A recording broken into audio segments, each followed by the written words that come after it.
Welcome to London Property News Bulletin. Every week, we break down the key headlines and the wider news that could influence the market, keeping you informed and confident in your decisions. Here is what you need to know this week. Plans to build 353 flats above the Waitrose on Masons Hill in Bromley could still move forward. In July 2024, Bromley Council approved a proposal by John Lewis Partnership to construct homes above the existing Waitrose store. The development would include a residential tower reaching up to 24 stories.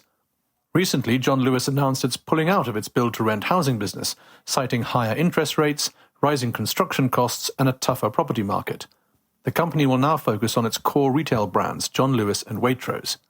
However, the housing scheme itself may still go ahead.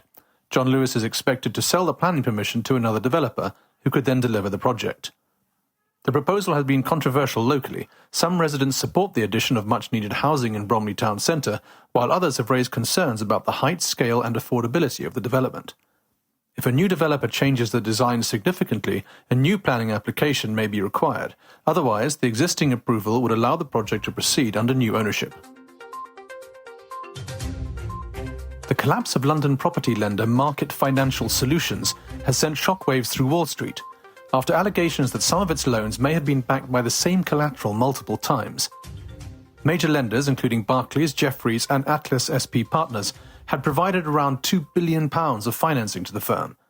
Losses could reach up to £930 million if the collateral shortfall is confirmed. The lender, founded by Paresh Raja, specialised in short-term property bridging loans. A large portion of its lending financed property deals linked to former Bangladeshi Land Minister Saifuzman Chowdhury, whose UK property holdings have been under investigation, with hundreds of properties frozen by the UK National Crime Agency. Creditors claim the company may have double-pledged assets to different lenders, raising fraud concerns. The firm has now collapsed into administration, with Alex Partners appointed to manage the insolvency. Investors and hedge funds are now analysing the fallout, and lenders may be forced to sell the debt at heavy discounts to recover what they can. The bottom line is that a major UK property lender failed amid possible fraud, leaving global banks exposed to hundreds of millions of potential losses and raising concerns about risk standards in private credit and property lending.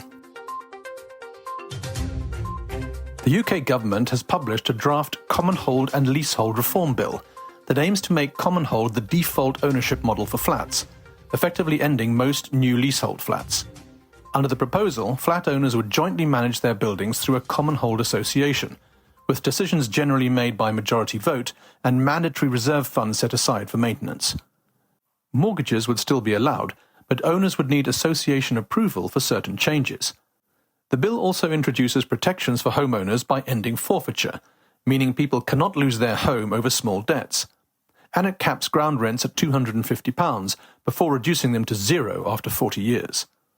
It is claimed that the reforms are intended to address long-standing questions around leasehold, such as rising ground rents, high fees and lack of control for residents. The legislation is still in draft and subject to consultation before being introduced to Parliament. That wraps this week's London Property News Bulletin. Thank you for listening. If something caught your attention or you need support navigating the impact of the news, then please reach out to us. We're here to guide you. If this was useful, do pass it on to someone who also follows the market, and don't forget to subscribe to stay one step ahead.